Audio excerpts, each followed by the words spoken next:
June 6th, 1944. The English Channel is dark and restless before dawn, and somewhere in the gray chop between England and France, thousands of young Canadians are about to do something their country will spend the next 80 years trying to find adequate words for.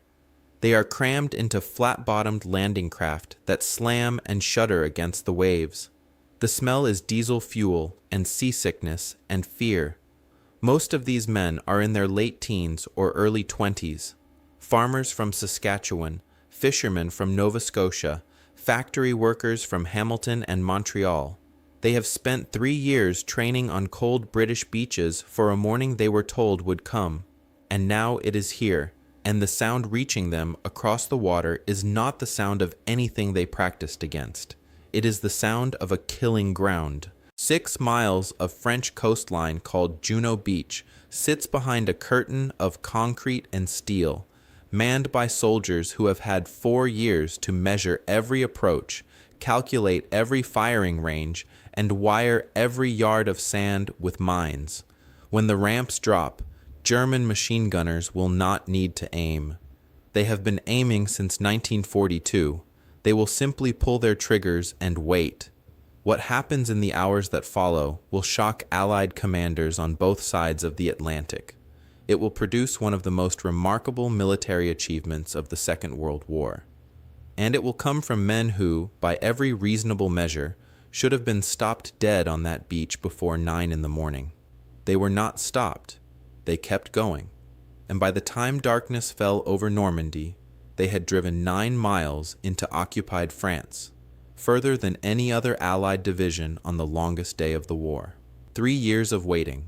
The soldiers of Canada's 3rd Infantry Division were not strangers to the weight of expectation. Their fathers had fought at Vimy Ridge in 1917, where Canadian forces accomplished what British and French armies before them could not, capturing a fortified ridge that had swallowed entire divisions. Vimy became the moment Canada understood itself as a nation capable of something extraordinary. Now, 27 years later, a new generation carried that inheritance into the water at Juno Beach. They had been waiting a long time to carry it. While American forces fought across North Africa and Allied armies campaigned up through Italy, Canada's 3rd Division had remained in England training. 3 years of practice landings on freezing British beaches. 3 years of drills, exercises, more drills. Every man could field strip his rifle blindfolded. Every squad knew its assignment down to the individual movement. The waiting had been its own kind of punishment for men who wanted to fight, but the training would prove its worth before the morning was out. Commanding the division was Major General Rod Keller, demanding, impatient, and constitutionally opposed to caution. Some of his officers found him difficult. All of them understood one thing clearly: he would push forward regardless of what the situation looked like on paper. Their target was a 6-mile stretch of beach divided into sectors with the deceptively gentle code names Mike, Nan, and Love. Behind it sat the German 716th Infantry Division, a formation that included many older soldiers and some conscripted Eastern European troops, not Germany's finest, but fighting from fortifications that could absorb almost any punishment short of a direct hit from a heavy shell. And behind them, further inland, sat the 21st Panzer Division, with its heavy tanks and its orders to drive any invasion back into the sea before it could establish a foothold. If those panzers reached the beach while the Canadians were still landing, the invasion in this sector would likely fail. The killing ground. The weather had already inflicted its first casualties before a single German pulled a trigger. The invasion was originally scheduled for June 5th. A storm pushed it back 24 hours, and even on June 6th, the conditions were punishing. Dark skies, high winds, swells that made the landing craft pitch and roll violently. Men who had trained for years were doubled over the sides before they reached the beach. Some were so drained by seasickness they could barely lift their weapons. The 10-minute delay in the Canadian landings compared to the American beaches had a consequence nobody wanted. The tide had risen higher than planned, covering the belt of German underwater obstacles, wooden stakes, steel hedgehogs, and iron ramps, most of them mined, that were supposed to be visible at the waterline. Landing craft couldn't avoid what they couldn't see. At 7:49 in the morning, the first Canadian boats grounded on Juno Beach. Landing craft assault number 1150, carrying men of the Queen's own rifles, struck a mine. It exploded instantly. Every man aboard died. Other boats nearby witnessed it and could do nothing. They had to keep going forward toward the same beach because turning back was not an option anyone had been given. Many craft grounded on sandbars well short of the shore, dropping ramps into water that was chest deep or deeper. Soldiers stepped off into the channel carrying 70 pounds of weapons, ammunition, and equipment. Some lost their footing and went under. They drowned in 5 feet of water, weighed down by the gear meant to help them fight. Private Jim Parks of the Queen's Own Rifles stood near the front of his landing craft as the ramp dropped. He watched the men ahead of him fall, not stumble, not flinch, but simply collapse as though their legs had been cut from under them. The sound of machine gun bullets striking the metal ramp was like hailstones hammering a tin roof in a summer storm. He stepped over bodies into chest-deep water that churned around him from the rounds hitting the surface. He could not understand why he wasn't hit. He stopped trying to understand and pushed toward the sand because the sand was the only direction that offered any possibility at all. The Queen's own rifles landed directly in front of some of the strongest German positions on the beach. In the first 60 seconds of their assault, approximately half their men were killed or wounded. 50% casualties. 1 minute of sustained fire. The Regina Rifles came ashore facing the fortified town of Courseulles-sur-Mer, where every building had been converted into a firing position and every street corner covered by a machine gun. The Royal Winnipeg Rifles hit the beach near a seawall lined with mines and wire, with mortar rounds falling among them so rapidly that soldiers later said the sand appeared to be jumping. The Canadian Scottish Regiment landed under fire so dense that officers couldn't make themselves heard above the noise. Men moved on training and instinct because rational communication had become impossible. By 9 in the morning, the situation across all 5 invasion beaches looked desperate. At Omaha Beach, American soldiers were pinned against the waterline, taking catastrophic losses, unable to move. At Gold and Sword beaches, British forces were fighting street by street through French villages. Progress everywhere was being measured in yards. The invasion timetable was already in ruins. Nothing was going according to the plan that had taken months to build.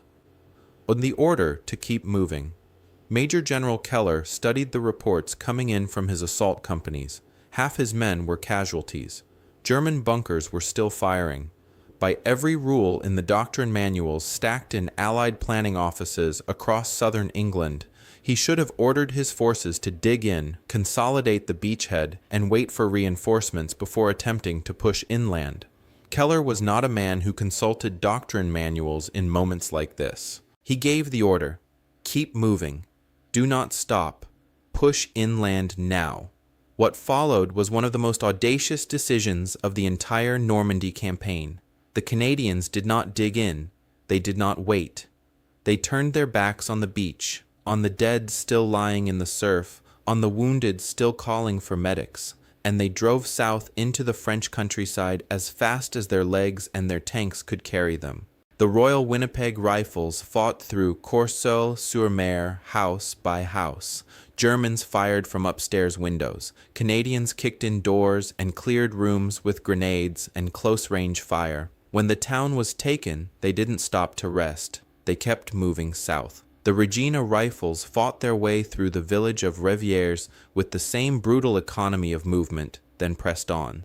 The Canadian Scottish Regiment punched through German positions and turned toward Carpiquet Airfield, a major objective that planning documents had designated as a target for the second or third day of operations. When they ran into a German strongpoint that couldn't be quickly reduced, they did something that military doctrine warned against, but battlefield reality sometimes demands. They went around it. They left rear units to deal with the resistance and kept the forward elements moving. This left enemies behind them. It meant their supply lines could theoretically be cut. It violated principles that staff colleges taught as fundamental. It also meant the Germans could never establish a coherent defensive line in the Canadian sector because by the time they organized to hold one position, Canadian forces had already appeared somewhere behind them. A tank officer, accounts vary on the exact unit and commander, though the 1st Hussars of the 6th Canadian Armored Regiment are most frequently cited, made the decision not to wait for infantry coordination and pushed his Shermans inland at full speed. The tanks overran supply depots, shot up German command posts, and created chaos far behind the front lines. Tank commanders operating alone in enemy rear areas was not standard procedure. It worked. 9 miles. By noon on June 6th, while American forces at Omaha Beach were still struggling to move beyond the sand, Canadian units were 5 miles inland. By early afternoon, some elements had pushed 6 miles, seizing villages and crossroads that maps had marked as objectives for the 2nd or 3rd day. They were running 48 hours ahead of schedule. Private Ralph Jackson of the Queen's Own Rifles was wounded twice that day, once in the arm, once in the leg. Medics bandaged him and told him to stay down. He got up and kept fighting. When he was asked about it afterward, his explanation was simple. We were terrified, every one of us. But nobody wanted to stop. We'd trained 3 years for this. We weren't going to let anything stop us now. The Fort Garry Horse, another Canadian armored regiment, pushed so far forward by late afternoon that their lead elements were approaching the outskirts of Caen, the major Norman city that was the primary strategic objective for the entire British and Canadian force on D-Day. Caen sat astride key roads and railways, and capturing it on June 6th had been one of the central ambitions of the invasion plan. The Canadian tanks could see the city, but they were armor without infantry support. Exposed and isolated after their long drive south, they could not hold what they could see. Tank commanders reluctantly ordered a withdrawal to link up with their own foot soldiers. Historians have debated ever since what might have changed if they had pushed into Caen that evening. It is one of the great counterfactuals of the Normandy campaign. What is not debatable is this. Canadian armored units reached the outskirts of Caen on June 6, 1944. It would take 6 more weeks of brutal grinding combat, weeks that cost thousands of additional lives on both sides, before the city finally fell. As darkness settled over Normandy, staff officers in Allied headquarters began marking the day's penetration depths on their maps. Juno Beach, 4 miles. Omaha Beach, barely 1 mile, purchased at devastating cost. Gold Beach, 6 miles. Sword Beach, 6 miles. Juno Beach, the Canadian sector, 9 miles at the deepest points. One division had gone further than any other Allied formation on either side of them. The cost was real and heavy. By the end of June 6th, 359 Canadian soldiers were dead. Another 715 were wounded. 47 were taken prisoner. Total casualties, 1,074 men from the roughly 21,400 who had come ashore. In terms of casualties as a proportion of force committed, Juno ranked as the second deadliest of the 5 invasion beaches, behind only Omaha. But measured against the ground gained, the result was unlike anything else achieved that day. At the German reaction, German General Wilhelm Richter commanded the 716th Infantry Division that had defended Juno Beach. His reports to higher headquarters that night described Canadian penetrations that exceeded anything his defensive planning had anticipated. His division had been overrun, its positions bypassed or destroyed, its coherence as a fighting force shattered in a single day. German officers captured from the 21st Panzer Division told Allied intelligence that the speed of the Canadian advance had produced genuine panic in rear areas. Supply depots were overrun before they could be evacuated. Headquarters were forced to abandon their positions.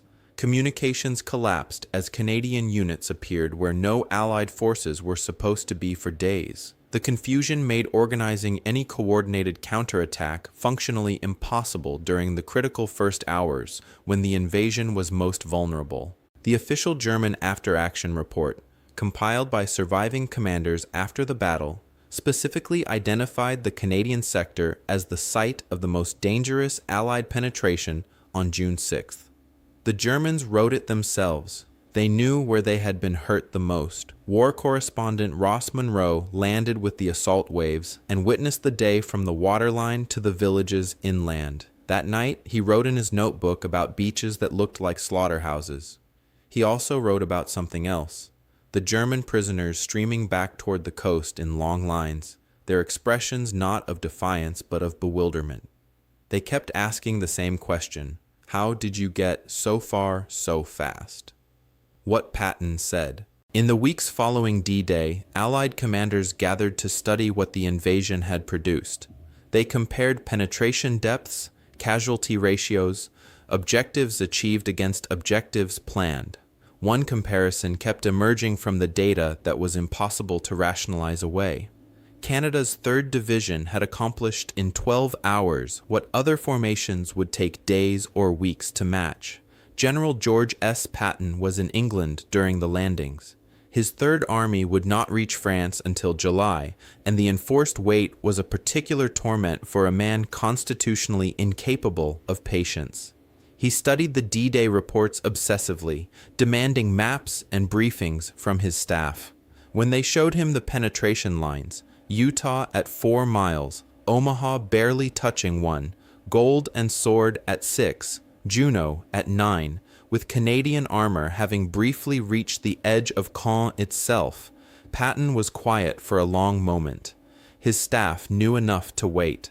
What he said next was repeated through Allied headquarters within days. The exact wording has been recorded with slight variations across different sources and memoirs, but the substance was consistent. If he had commanded the 3rd Canadian Division, he believed he would have been in Paris by the 2nd day. From Patton, a man who distributed praise with all the generosity of a tax collector, this was extraordinary. He was wishing openly that he had commanded someone else's soldiers. The comment spread through every layer of Allied command. Even General Bernard Montgomery, who commanded all ground forces in Normandy and who was rarely accused of excessive admiration for others, noted in his diary that the Canadian achievement had set a standard for aggressive action that the entire force needed to match. New operational guidance went out to units across the Normandy front. When you encounter a strong point, bypass it if you can. Keep the advance moving. Leave reserve forces to reduce resistance while forward elements press on. This was exactly what the Canadians had done at Juno Beach, and it was now becoming official doctrine for the entire Allied campaign. The Falaise Trap. The strategic consequences of what the Canadians accomplished on June 6th extended far beyond the maps of that single day. The deep penetration in the Juno sector forced German command to redirect reserves that had been earmarked for other beaches. The threat from the Canadian advance required immediate attention, pulling German strength away from areas where the invasion remained most vulnerable. Military historians have argued that this diversion of German reserves during the critical first 48 hours, when Allied forces were still most exposed and the beachhead least secure, may have prevented a counterattack that could have seriously threatened the entire operation.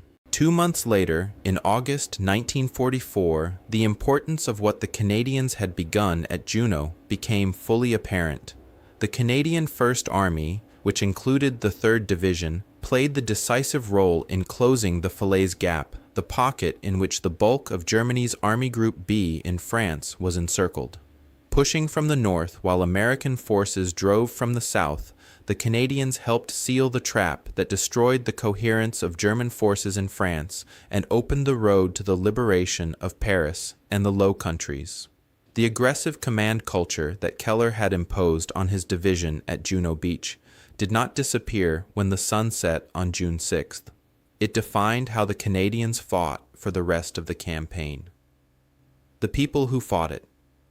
As darkness came to Normandy on June 6th, the human reality of what had happened settled over both sides of the wire. Medics worked through the night by whatever light they could find, treating wounds in the same concrete bunkers where German gunners had fired that morning. The same rooms that had been killing grounds 12 hours earlier were now aid stations. Men who had been trying to kill each other at dawn lay side by side waiting for treatment. War has always had that quality, savage and strangely human within the same hour. French civilians came out slowly from the towns the Canadians had liberated. 4 years of German occupation had taught them caution, and the violence of the liberation had left their villages damaged and their streets torn up. But they were free. Women wept and reached for the soldiers' hands. Old men shook their heads and searched for the right English words. Children stared at the tanks. One elderly man in a liberated village approached a group of Canadian soldiers, and when they told him where they were from, he stood quietly for a moment, with tears moving down his face. "Thank you for not forgetting us," he said. The soldiers didn't have an answer for that. They just nodded. The individuals who fought that day carried it differently. Private Jim Parks, who had stepped over bodies into machine gun fire at Bernières-sur-Mer, survived D-Day and survived Normandy, though not without being wounded again. For decades after the war, he deflected questions about what he'd experienced.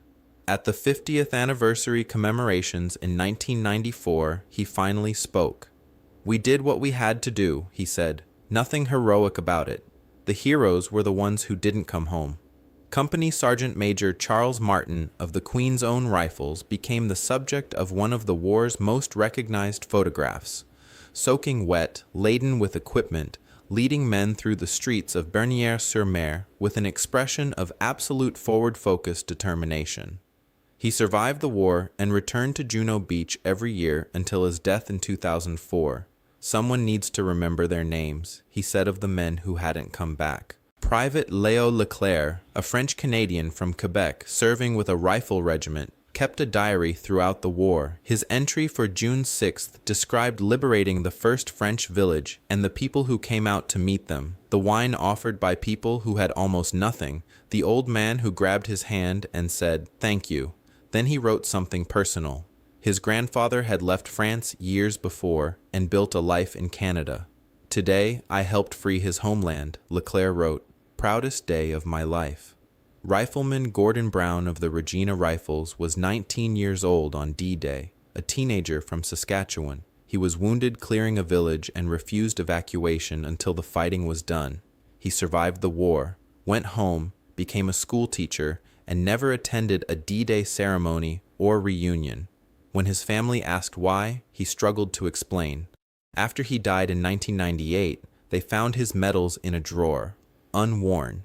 He had told them once, "The real heroes stayed in France." General Keller, whose aggressive order to push inland had made everything possible, led the 3rd Division through the full Normandy campaign. In August 1944, after 2 months of brutal attritional warfare that had cost his division heavily, he was relieved of command. His D-Day instincts had been vindicated completely by events. The grinding weeks that followed were a different kind of war, and Army leadership concluded a different kind of commander was needed. Keller died in 1954. History has often treated him unevenly, the relief overshadowing the achievement.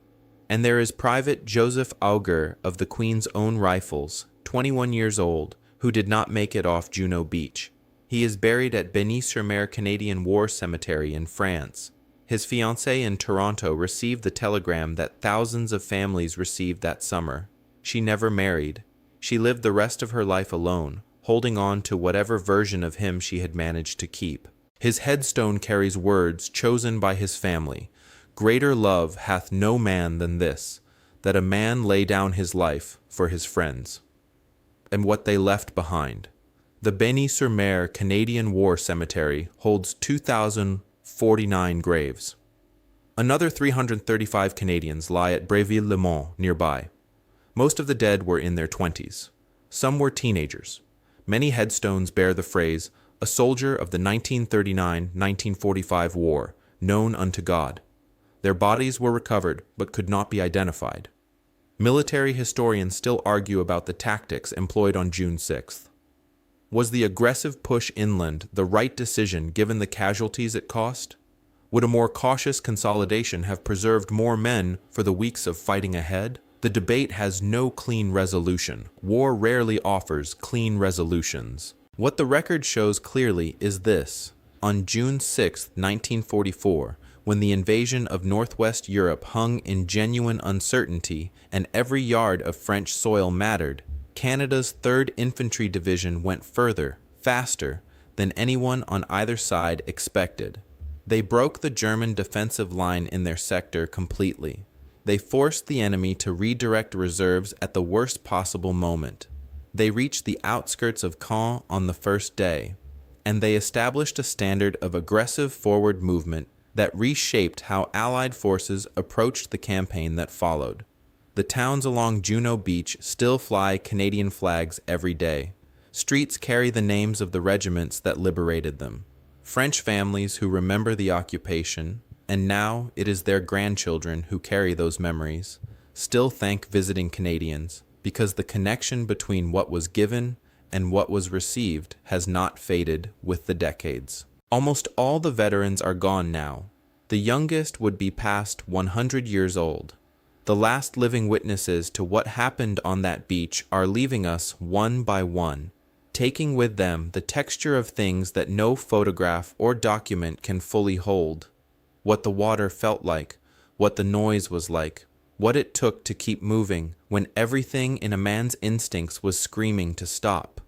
But the ground remains, the cemeteries remain.